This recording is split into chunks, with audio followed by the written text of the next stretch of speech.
Hello guys, welcome back to everyone my YouTube channel TS Agri Academy में। दोस्तों, आज हम लोग बात करेंगे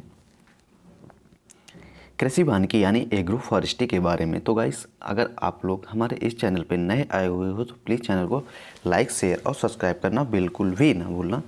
दोस्तों, जैसा कि आप लोगों के कमेंट पड़े हुए थे कि सर बीएससी फर्स्ट सेमेस्टर वालों के जैसे कि सर एग्रो फॉरेस्ट्री यानी के बारे में कुछ बता दीजिए, क्योंकि इस बार उनके जो एग्ज़ाम है दोस्तों वो डिस्क्रिप्टिव टाइप होने वाले हैं, यानी कि ऑब्जेक्टिव टाइप इस बार नहीं होंगे।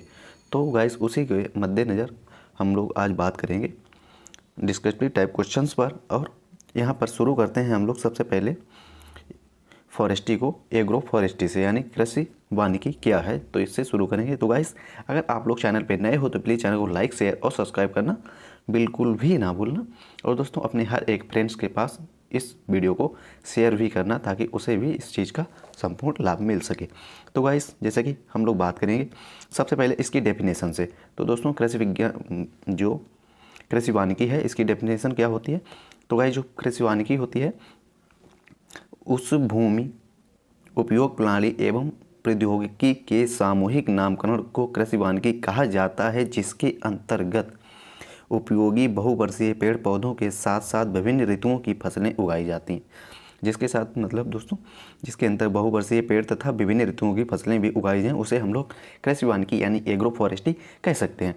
इस प्रणाली में फसल प्रबंधन भी एक साथ किया जाता है। पारिस्थितिकी एवं अंत क्रिया की जाने स्वाभाविक होती हैं। इस प्रणाली के द्वारा उत्पादन के रूप में ईंधन, लकड़ी व हरा चारा, रेशे आदि सामग्री हमें घर में ही उपलब्ध हो जाती है। दोस्तों, एग्रो फॉरेस्ट्री जो होती है उसमें घर की यूजेस की लकड़ी, चारा हमें जो है कि अपने घर के पास ही उपलब्ध हो जाती हैं। इस प्रणाली को अपनाने में से भूमि का महत्वता बढ़ती है, यानी भूमि की जो उर्वरा शक्ति होती है वो बढ़ती रहती है। ठीक है गाइस, जो भूमि की उर्वरा शक्ति होती है उसकी उपज क्षमता बढ़ती रहती है, इससे कि भूमि में ह्रास नहीं होता है। ठीक है गाइस, अगर देखते हैं इसके बाद नीचे हमें दिया गया है कि कृषि वानिकी के अंतर्गत एक ही भूमि पर वृक्षों के साथ साथ फसलों का भी उत्पादन किया जा सकता है। यानी कृषि वानिकी के द्वारा हम लोग वृक्षों के साथ साथ फसलों का भी उत्पादन कर सकते हैं। ठीक है, इस फसलों में कोई भी फसल जैसे तिलहन, दलहन व चारे की फसल हो सकती है। इन फसलों में तिलहन, दलहन या चारे की कोई भी फसल हो सकती है। इसके बाद बात करेंगे सिस्टम ऑफ एग्रो फॉरेस्ट्री यानी कृषि वानिकी की पद्धतियों के बारे में, यानी इसकी पद्धतियाँ क्या क्या हैं। तो गाइस, इसके बारे में हम लोग देखते हैं। जैसे सबसे पहले बात आती है वो आती है एग्री सिल्वी कल्चर। यानी एग्री सिल्वी कल्चर क्या होता है दोस्तों? एग्री सिल्वी कल्चर जो हमारा होता है वो होता है फसलें ईंधन वाले पेड़, यानी फसल हो गया हमारा, क्रॉप हो जाएगा और जो है प्लांट हो जाएगा। ठीक है, यानी कि ईंधन वाले पेड़ जो हैं वो इसके अंतर्गत आते हैं। इस पद्धति में पेड़ उगाने और खाद्य फसलों की खेती तथा पेड़ों के बीच में उपलब्ध स्थान पर चारा या फसल उगाने संबंधित इस प्रकार की प्रणाली को अपनाने से किसानों की उसकी सीमित भूमि से लकड़ी, भोजन, चारा आदि प्राप्त हो जाता है। उदाहरण अर्थ बाजरा, मक्का, ज्वार आदि को अकेडेसिया एल्डिया के वृक्ष के साथ उगाना। ठीक है, जैसे कि कोई भी हमारा किसान है वो अपने फसलों के साथ साथ ईंधन वाले पेड़ भी उगा सकता है, या ईंधन वाले पेड़ों के बीच में जो है अपनी क्रॉप भी कर सकता है, जिससे कि अधिक उपज प्राप्त हो सकती है। इसके बाद बात आती है सेकंड नंबर पर, ये जैसे कि है एग्री सिल्वी कल्चर है। नेक्स्ट है ये है सिल्वी पोस्टेरल। तो सिल्वी पेस्टोरल क्या होता है दोस्तों? सिल्वी पोस्टेरल जो हमारा होता है वो होता है पेड़ प्लस चरागाह प्लस पशु, यानी कि प्रणाली के अंतर्गत लकड़ी के उत्पादन के लिए सीमित भूमि पर वृक्ष उगाए जाते हैं। ठीक है, सीमित भूमि पर वृक्ष उगाए जाते हैं तथा पशुओं को पालने के लिए पेड़ों के बीच में उपलब्ध स्थानों पर घासें उगाई जाती हैं। जो पेड़ों के बीच में उपलब्ध स्थान होते हैं वहाँ पर घासें उगाई जाती हैं। उन क्षेत्रों में उगाए जाते हैं जहाँ पर जो वार्षिक वर्षा है दोस्तों वो 150 mm यानी 150 mm से कम होती है, वहाँ पर उस तरीके की खेती की जाती है। ठीक है, झाड़ियों एवं जायदाद, नक्सोली प्रोसेसिंग, एल्बाज, अर्कोरिया, जिनी, मोटी आदि पेशों की जो है फसलों के साथ उगाया जाता है। मतलब हम कह सकते हैं कि सिल्वी पेस्टोरल जो है वो पेड़, चारागाह तथा पेड़, चारागाह और पशुओं की जो खेती है वो एक साथ की जाती है, किसमें? सिल्वी पेस्टोरल में। ठीक है, इसके बाद में बात आती है थर्ड नंबर पे जो है दोस्तों वो है हार्टी एग्री सिल्वी, यानी हार्टी एग्री सिल्वी कल्चर क्या होता है उसके बारे में बात करेंगे दोस्तों। हार्टी एग्री सिल्वी जो होता है वो होता है फसलें, फल और ईंधन वाले पेड़, फसलें, फल और ईंधन वाले पेड़। इस प्रणाली अनोखी तथा स्थानांतरित होती है क्योंकि विभिन्न प्रकार के वन वृक्ष मुख्य रूप से भूमि पर उगाए जाते हैं। ये जो प्रणाली है दोस्तों ये स्थान परक होती है, यानी स्थान परक मतलब एक स्थान से दूसरे स्थान पर ट्रांसफ़र हो सकती है क्योंकि विभिन्न प्रकार के फल वृक्ष मुख्य रूप से भूमि पर उगाए जाते हैं तथा इनके बीच में उपलब्ध भूमि अले के फल वृक्ष लगाए जाते हैं। इसमें फल उत्पादकों को पैकिंग के लिए कच्चा माल भी मिल जाता है जो इसके अतिरिक्त लाभ के रूप में प्राप्त होता है, जैसे मूंग, उड़द, तिल फसलें प्लस आंवला प्लस खेजड़ी के साथ साथ लेना। ठीक है, इसके बाद में बात करेंगे हम लोग नेक्स्ट में जो दिया गया है वो है एग्री हॉर्टिकल्चर। दोस्तों एग्री हॉर्टिकल्चर क्या होता है? एग्री हॉर्टिकल्चर जो हमारा होता है वो होता है गाइस फसलें प्लस फलदार पेड़, यानी फलदार पेड़ों के बीच में जो है फसलों की खेती करना। जैसे कि यहाँ आम के बीच में यहाँ शायद मूंगफली या मटर की खेती की जा रही है। जैसे कि आपको दिया गया है यहाँ पर कि कृषि वानिकी के इस स्वरूप में फसलों के साथ साथ केवल फलदार वृक्ष ही लगाए जाते हैं।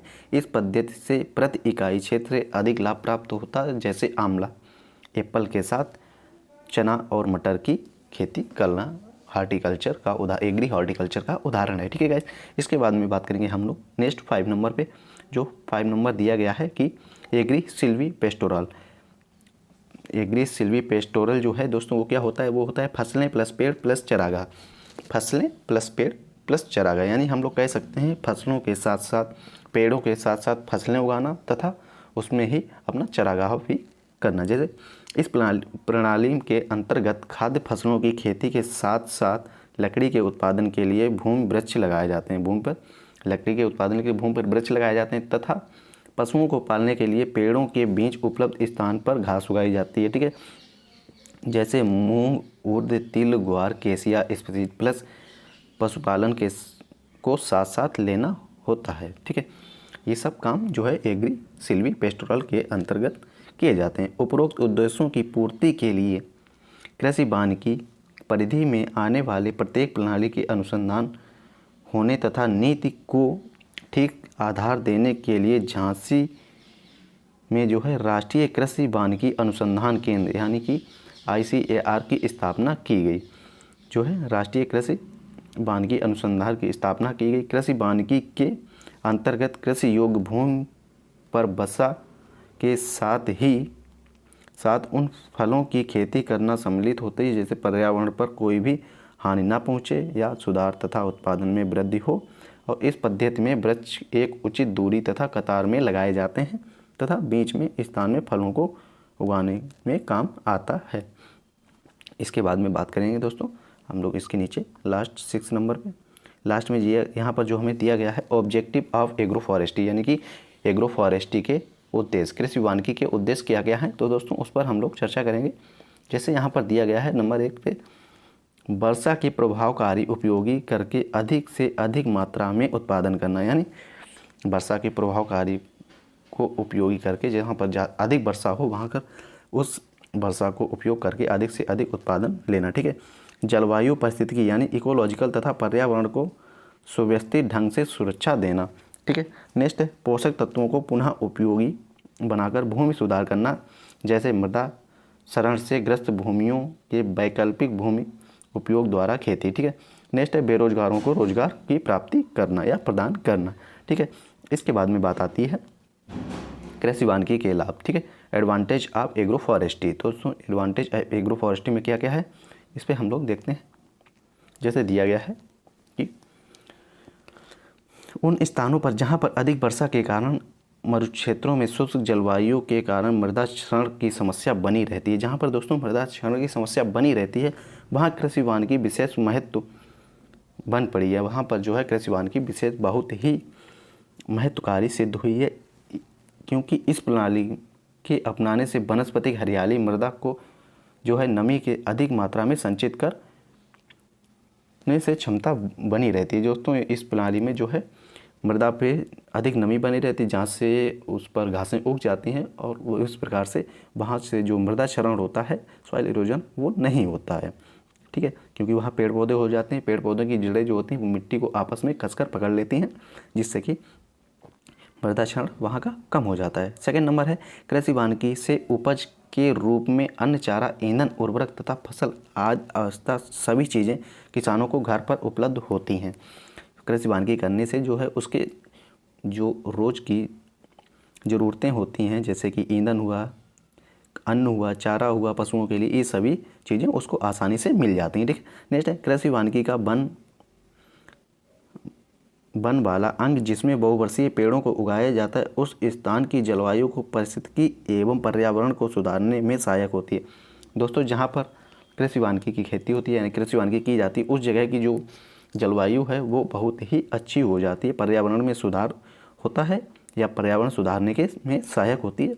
आवश्यकता की पूर्ति घर के दरवाजे पर ही हो जाती है, जिसके कारण घने जंगलों की कटाई में कमी आने की उम्मीद बन जाती है। यानी जब कृषि वानिकी ज़्यादा होगी, यानी कि सॉइल फॉरेस्ट का रीजनरेशन यानी कि फॉरेस्ट फार्मिंग की जाएगी, तो वहाँ पर जो है कि जो हमारे जंगल हैं उनकी कटाई करने की समस्या कम हो जाती है और नए जंगल का एक तरीके से हम लोग उपयोग कर लेते हैं और उनसे ही अपनी ज़रूरतों का उपयोग करते रहते हैं। नेक्स्ट है 4 नंबर दिया है कृषि वानिकी के द्वारा मृदा की गहराई वाले स्तर से पोषक तत्वों को पुनः उपयोग में लाया जाता है।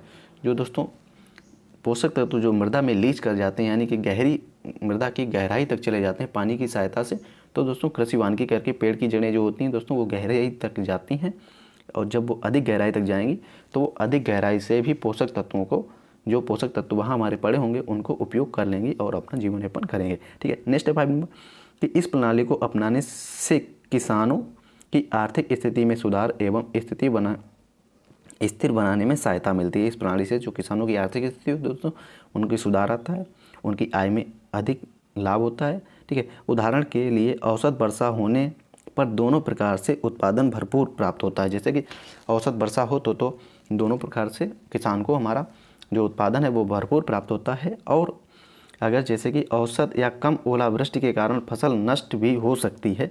अगर मान लो कि ओलावृष्टि ही हो गई तो अगर एक फसल नष्ट भी हो सकती है, परंतु उपयोगी लकड़ी प्राप्त हो जाती है। अगर फसल नष्ट हो जाए तो दोस्तों उसने जो सिल्वीकल्चर किया होगा, यानी जो फॉरेस्ट या पेड़ लगाए होंगे, तो दोस्तों उससे उसे लकड़ी मिल जाएगी, जिससे कि वो एक अच्छा लाभ कमा सकता है। ठीक है, नेक्स्ट है 6 नंबर दिया है कृषि वानिकी मृदा तापमान को नियंत्रित करने में उपयोगी होती है। दोस्तों सिल्वीकल्चर जो होता है वो मृदा के टेम्परेचर को नियंत्रित करने के लिए उपयोगी होता है, जिसके फलस्वरूप लाभदायक जीवाणु एवं वनस्पति को सुरक्षा प्रदान होती है। जिसके फलस्वरूप जो है लाभदायक वनस्पति और जीवाणुओं को सुरक्षा प्रदान होती है। तो गाइस ये जो हमारा सेशन था आज का यही था।